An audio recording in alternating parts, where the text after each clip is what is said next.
जय हिंद दोस्तों, मैं ध्रुव कुमार आप सभी का डेली करंट अफेयर्स की और जो एमसीक्यू सीरीज है उसमें स्वागत करता हूं। आज हम लोग very important current affairs discuss करेंगे इस वीडियो में, जो आपके बेसिकली रामबाण एमसीक्यूज होंगे, जो आपके एग्जाम्स के पर्सपेक्टिव से बहुत ही ज्यादा इंपॉर्टेंट क्वेश्चंस हैं। चलिए स्टार्ट करते हैं। फर्स्ट क्वेश्चन आपका यहाँ पर है कि BrahMos consider the following statement about the BrahMos missile. BrahMos missile के बारे में आपको यहाँ पे चार स्टेटमेंट्स दिए हुए हैं, आपको सही बताने हैं, सही कथन कौन कितने हैं। So, BrahMos is a joint venture between India and Russia. India और रशिया के बीच joint venture है। It is a subsonic cruise missile with a speed less than 1 Mach. ये सबसोनिक क्रूज मिसाइल है जिसका स्पीड 1 मैक से कम होता है। Philippines was the first country to import BrahMos from India. Philippines first country था जिसने इंडिया से ब्रह्मोस को इंपोर्ट किया। पर India plan to induct an 800 kilometre range variant after 27। तो 2027 के बाद इंडिया ब्रह्मोस का जो रेंज है उसको 800 किलोमीटर तक ले जाना चाहता है। सो आपके सामने ये चार ऑप्शंस दिए हैं, उसमें सही बताने, करेक्ट बताने हैं। कौन कौन से करेक्ट हैं? ऑप्शंस आपके सामने फर्स्ट एंड थर्ड होगा। फर्स्ट, थर्ड और फोर्थ, टू एंड फोर्थ, और फर्स्ट, सेकंड, थर्ड, फोर्थ। बताइए करेक्ट आंसर क्या है यहाँ पे। बात करें यहाँ पर हम लोग, तो ब्रह्मोस ज्वाइंट वेंचर तो है। फर्स्ट स्टेटमेंट देखते हैं। तो ज्वाइंट वेंचर है किसके किसके बीच में? इंडिया और रशिया के बीच में। ए स्टेटमेंट आपका करेक्ट है। इंडिया में जो आपको जिस ऑर्गेनाइजेशन के साथ ये बनता है, डीआरडीओ शामिल है इंडिया में, डीआरडीओ। और रशिया की ऑर्गेनाइजेशन कौन सी है? रशिया में एनपीओएम के साथ एग्रीमेंट। क्लियर है? फर्स्ट स्टेटमेंट करेक्ट है। सेकेंड स्टेटमेंट आपका, इट इज अ सबसोनिक, लिखा हुआ है यहाँ पे सबसोनिक क्रूज मिसाइल जिसका स्पीड लेस देन 1 मैक। ये आपका सबसोनिक क्रूज मिसाइल नहीं है। फिर क्या है? ये सुपरसोनिक क्रूज मिसाइल है। सुपर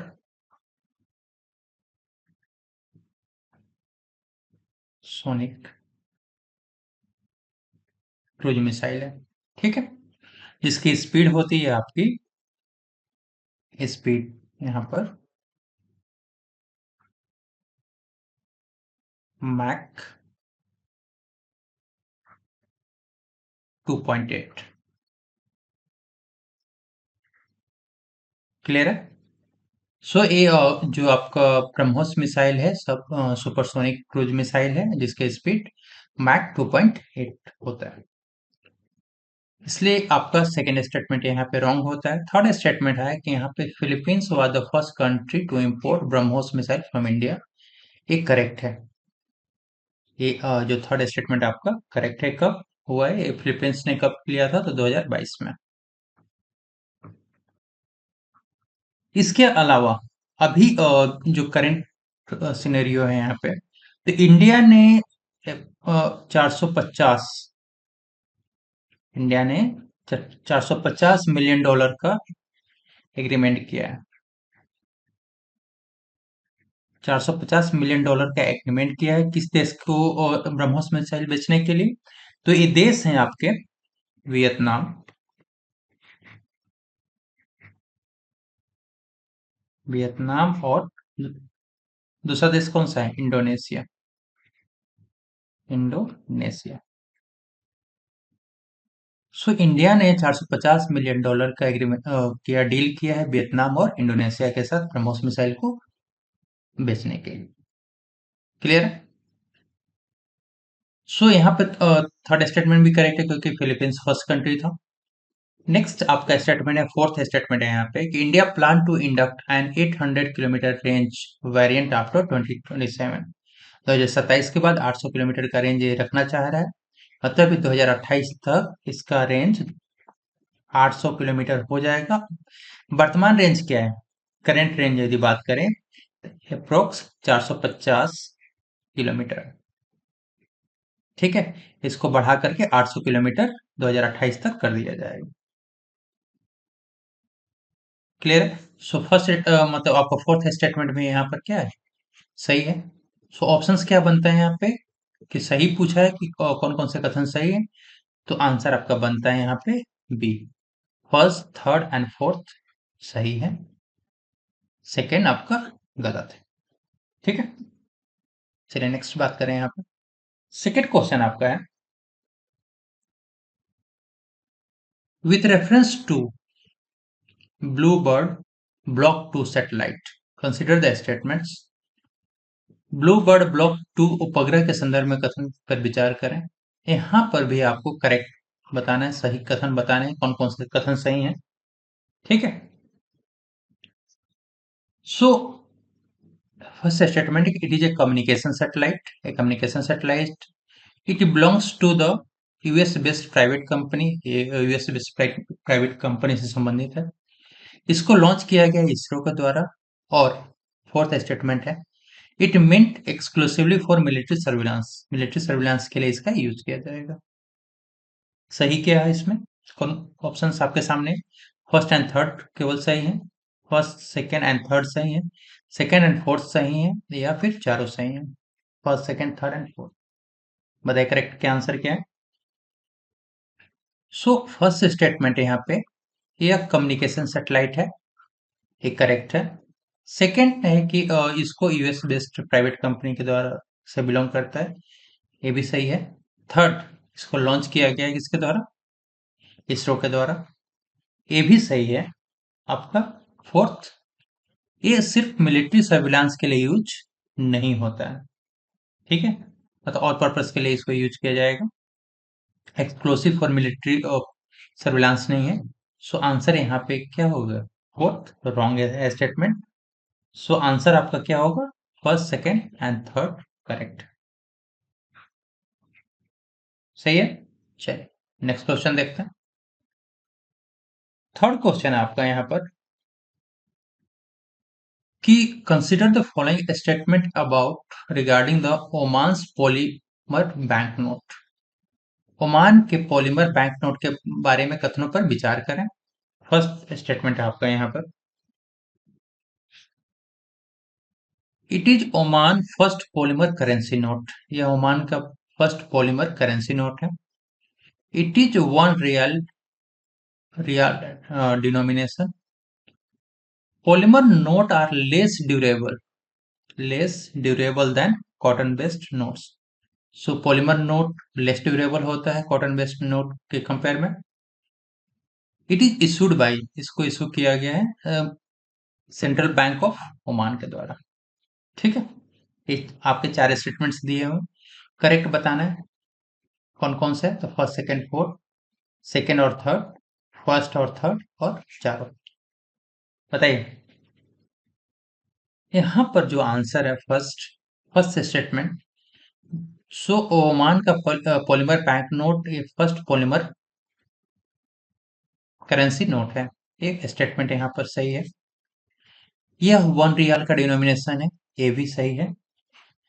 थर्ड, जो पॉलीमर नोट होता है less durable than cotton notes, cotton based note. So ये कॉटन बेस्ड नोट के कंपेयर में लेस ड्यूरेबल नहीं है, ये मोर ड्यूरेबल, ज्यादा ड्यूरेबल, मोर ड्यूरेबल। ठीक है, इसलिए थर्ड स्टेटमेंट आपका गलत होता है। फोर्थ, इसको इशू किसके द्वारा, सेंट्रल बैंक ऑफ ओमान के द्वारा किया गया है। और इसका जो ये जो नोट होगा स्टार्ट हो जाएगा आपका 11 जनवरी 2026 से। क्लियर है, सो आपका स्टेटमेंट कौन कौन से सही हो रहा है, first second and fourth. Answer क्या होगा, आंसर आपका ए। सही है, चलिए नेक्स्ट क्वेश्चन देखते हैं। नेक्स्ट क्वेश्चन है आपका, with reference to smooth coated otters consider the following statements. Smooth coated उदबिलाव के संबंध में कथनों पर विचार करें। यहाँ भी आपको करेक्ट बताना है, चारों में से सही कौन कौन से हैं।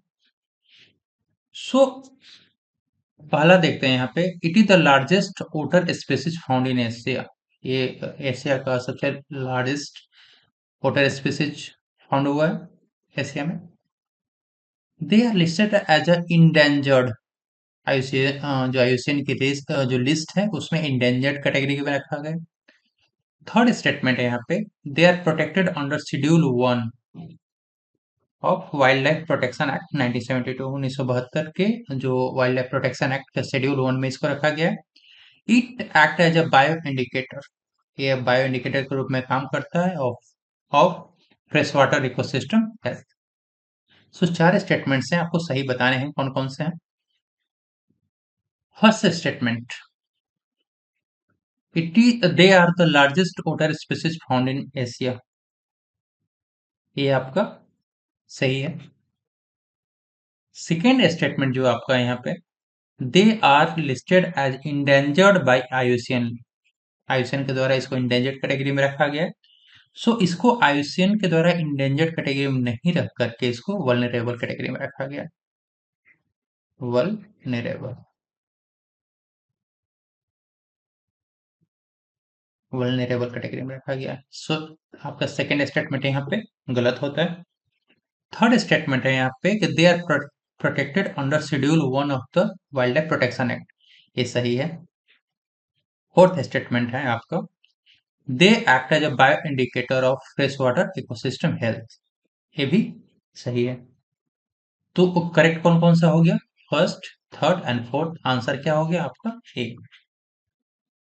First, third and fourth are correct. ठीक है। नेक्स्ट, नेक्स्ट क्वेश्चन है क्रिकेट से रिलेटेड है। Consider the following statement about the Smriti Mandhana. Smriti Mandhana के बारे में आपको बताना है यहाँ पे। तो स्मृति मंधाना के बारे में क्या है, she is the first Indian women to score 4000 T20 ODI runs, पहला स्टेटमेंट है। Second, she is the first women globally, विश्व लेवल पे, जिसने इस माइलस्टोन को अचीव किया है। थर्ड स्टेटमेंट है, she reached the milestone in the fastest ball faced in women's T20। ठीक है। और ये जो रिकॉर्ड बना है, तो the records was achieved against Sri Lanka in Visakhapatnam. सही बताने हैं यहाँ पे कौन कौन से कथन सही हैं। सो फर्स्ट स्टेटमेंट जो है आपका यहाँ पर कि 4000 रन बनाने वाली first Indian women, first Indian women है, ये फर्स्ट स्टेटमेंट करेक्ट है। सेकेंड स्टेटमेंट है कि फर्स्ट ग्लोबली लेवल पे, विश्व लेवल पे फर्स्ट वीमेन है जिन्होंने माइलस्टोन को अचीव किया है। सो यहाँ पर आंसर क्या होगा बताइए, ये स्टेटमेंट रॉन्ग है। क्यों? क्योंकि ये फर्स्ट ग्लोबल लेवल, विश्व लेवल पे ये फर्स्ट नहीं है, ये सेकेंड है, दूसरी है। जब सेकेंड है तो फर्स्ट कौन है, फर्स्ट है आपके, उनका नाम है सूजी, सूजी बेट्स। ठीक है, ये फर्स्ट विमेन है। सो आपका सेकेंड यहाँ पे स्टेटमेंट सही नहीं है। थर्ड स्टेटमेंट, इन्होंने फास्टेस्ट बॉल फेस्ट पे बनाया हुआ है, ये थर्ड स्टेटमेंट सही है। और कितने बॉल लगे हैं इनको बनाने में, तो बॉल की बात करें यहाँ पे तो 3227 बॉल्स में इन्होंने 4000 रन बनाए। क्लियर है। और जो आपका फोर्थ स्टेटमेंट है, जो रिकॉर्ड बना है श्रीलंका के अगेंस्ट में विशाखापट्टनम में रिकॉर्ड बना। तो सही कौन कौन से हो गए, first, third and fourth. Answer क्या हो गया यहाँ पे, B, first, third and fourth हो गया। क्लियर है। चलिए नेक्स्ट, नेक्स्ट आपका क्वेश्चन है यहाँ पर, which state has topped India with nearly 5 lakh rooftop solar installation, लगभग 5 लाख रूफटॉप सोलर इंस्टॉलेशन के साथ भारत में कौन सा राज्य शीर्ष पर, टॉप पर है, जिसने 5 लाख रूफटॉप सोलर इंस्टॉलेशन कराया है। ऑप्शंस आपके सामने हैं यहाँ पर, राजस्थान, तमिलनाडु, गुजरात और महाराष्ट्र। बताइए आंसर क्या होगा। सो आंसर है यहाँ पर, फर्स्ट हम लोग बात करें कि उस राज्य ने क्या दिखाया, तो प्रोएक्टिव पॉलिसीज प्रोएक्टिव पॉलिसीज वहां पे रहा है इसके रिगार्डिंग। सब्सिडीज दिया है, सब्सिडीज। और पीएम सूर्य घर स्कीम का प्रॉपर इम्प्लीमेंटेशन हुआ है। पीएम सूर्य घर स्कीम का इम्प्लीमेंटेशन वहां पे हुआ है, इम्प्लीमेंटेशन किया गया उसका। अब आप राज्य का नाम खुद बता सकते हैं यहाँ पे, ये कुछ हिंट्स थे वहां के लिए। सो वो राज्य है आपका गुजरात, राज्य है आपका गुजरात। क्लियर है? नेक्स्ट क्वेश्चन आपका, consider the following statement regarding India aid to Sri Lanka. Sri Lanka को भारत की सहायता के संबंध में कथनों पर विचार करें। इंडिया प्रपोज्ड, इंडिया ने प्रपोज किया है $450 million असिस्टेंस पैकेज, सहायता पैकेज श्रीलंका के लिए $450 million का। The aid is for rebuilding after cyclone Ditwah. Ditwah के साइक्लोन की मतलब उसका जो इम्पैक्ट था, ठीक है, वहां से उसको इसलिए वहां पे जो श्रीलंका को रीबिल्डिंग के लिए वहां पे पैसा दिया गया। फिर the assistance focus on humanitarian relief only, ये जो पैसा दिया गया है, असिस्टेंस दिया गया है, ह्यूमैनिटेरियन रिलीफ के लिए दिया गया है। और it reflects India neighbourhood first policy, और ये जो $450 million का जो पैकेज दिया गया है वो इंडिया के नेबरहुड फर्स्ट पॉलिसी का पार्ट, इसको रिफ्लेक्ट कर। ऑप्शंस आपके सामने चार हैं, करेक्ट बताना है, सही बताना है, कौन कौन से सही है। सो फर्स्ट स्टेटमेंट के $450 million का दिया गया है, ये करेक्ट है श्रीलंका को। सेकंड, किस साइक्लोन के बाद, साइक्लोन डिटवा से जो भी चीजें खराब हुई उसको सही करने के लिए, बेसिकली पोस्ट साइक्लोन रिकंस्ट्रक्शन के लिए पैसा दिया गया है, ये भी सही है। थर्ड स्टेटमेंट रॉन्ग, क्यों? क्योंकि वहां पे जो पैसा है assistance focus on humanitarian relief के लिए नहीं, रिकंस्ट्रक्शन और इंफ्रास्ट्रक्चर के लिए दिया गया है, ठीक है। सो ह्यूमैनिटेरियन रिलीफ तो होगा ही, साथ में वहां पे आप रिकंस्ट्रक्शन, रिकंस्ट्रक्शन और इंफ्रास्ट्रक्चर डेवलपमेंट के लिए, इंफ्रास्ट्रक्चर के लिए दिया गया है, ठीक है। फोर्थ स्टेटमेंट आपका करेक्ट है, क्योंकि इंडिया के नेबरहुड फर्स्ट पॉलिसी का ही कोई रिफ्लेक्ट। सो करेक्ट क्या हो गया आपका, फर्स्ट, सेकेंड एंड फोर्थ आपका करेक्ट हुआ। आंसर क्या हो जाएगा, आंसर आपका ए। नेक्स्ट, नेक्स्ट क्वेश्चन ब्रह्मोस से रिलेटेड है। भारत के ब्रह्मोस मिसाइल निर्यात के संदर्भ में निम्नलिखित कथनों पर विचार करें। First, Vietnam and Indonesia are perspective buyer of BrahMos missile. Vietnam और इंडोनेशिया पर्सपेक्टिव बायर है ब्रह्मोस मिसाइल का। Export of BrahMos reflect India growing defence manufacturing capability. जो ब्रह्मोस का एक्सपोर्ट हो रहा है वो इंडिया के ग्रोइंग डिफेंस मैन्युफैक्चरिंग कैपेबिलिटी को दिखाता है, रिफ्लेक्ट करता है। BrahMos export are permitted only to NATO members countries, सिर्फ नाटो मेंबर्स कंट्रीज को ही परमिट किया गया। BrahMos strengthen India strategic presence in the Indo Pacific region. तो जो ब्रह्मोस का अपना स्ट्रेंथेंस है, सो उसमें क्या होता है कि इंडिया के स्ट्रेटेजिक प्रेजेंस को दिखाते हैं इंडो पैसिफिक रीजन्स में। करेक्ट बताना है, सही बताना है, यहाँ पे कौन कौन से सही है। सो अभी हमने पीछे देखा कि वियतनाम और इंडोनेशिया ने भी एग्रीमेंट साइन किया इंडिया के साथ ब्रह्मोस को लेने के लिए, फर्स्ट स्टेटमेंट सही है। सेकेंड स्टेटमेंट यहाँ पर, क्योंकि basically growing defence manufacturing hub के रूप में इंडिया ग्रो कर रहा है, तो ये आत्मनिर्भर भारत का भी एक अपना हाईलाइट करता है इस पे। थर्ड स्टेटमेंट यहाँ पर रॉन्ग है, क्योंकि रेस्ट्रिक्ट सिर्फ नाटो मेंबर्स तक ही नहीं है, ठीक है, सबके लिए है। फोर्थ स्टेटमेंट आपका करेक्ट है क्योंकि आपका इंडो पैसिफिक रीजन में इंडिया के स्ट्रेंथ को ये दिखाता है। सो आंसर क्या हो जाएगा यहाँ पर? तो फर्स्ट, सेकेंड और फोर्थ करेक्ट है। आंसर आपका हो गया बी। ठीक है, नेक्स्ट क्वेश्चन देखते हैं।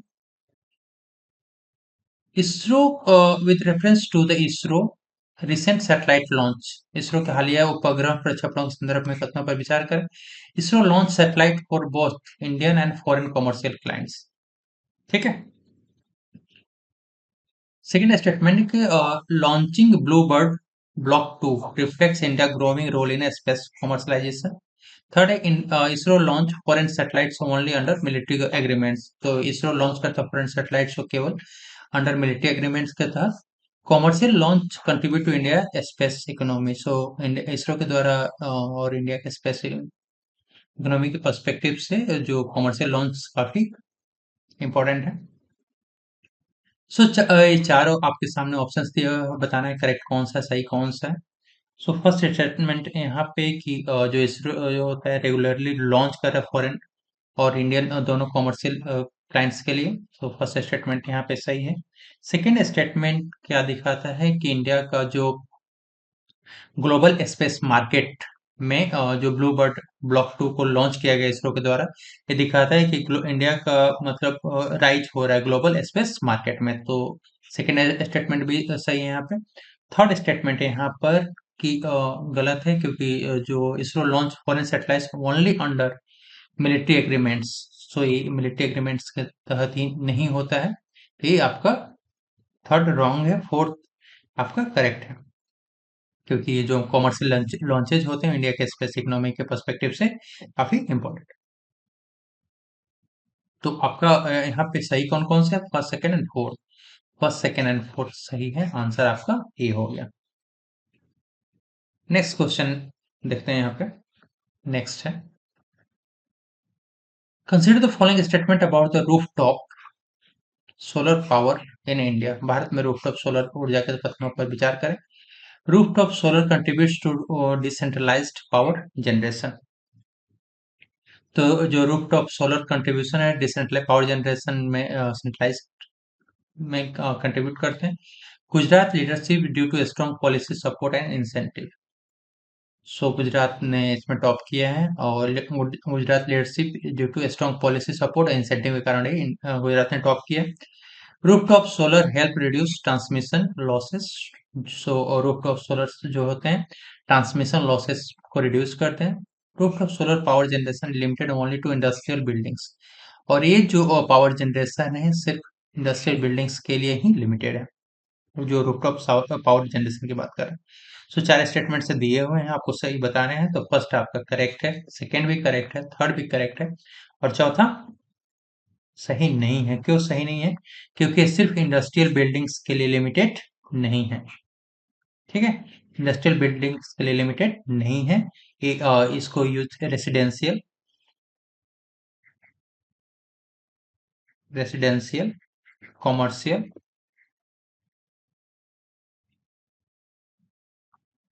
कॉमर्शियल और पब्लिक बिल्डिंग्स सभी में इसको यूज किया जाता है। पब्लिक बिल्डिंग्स में इसका यूज किया जाता है। ठीक है, सो आपके ऑप्शंस क्या हैं यहाँ पे? तो फर्स्ट, सेकंड, थर्ड तीनों सही हैं यहाँ पे, तो आंसर आपका ए हो जाएगा। ठीक है, सो फ्रेंड्स ये काफी इंपॉर्टेंट करंट अफेयर्स थे। डेली करंट अफेयर्स में हम लोग ऐसे ही करंट अफेयर्स को कवर करेंगे जो आपके एग्जाम के पॉइंट ऑफ से काफी इंपॉर्टेंट है। सो आपसे रिक्वेस्ट है कि एज ए सपोर्ट चैनल को सब्सक्राइब कर सकते हैं, वीडियो को लाइक करके अपने दोस्तों के साथ शेयर कर सकते हैं। मिलते हैं नेक्स्ट वीडियो में, थैंक यू।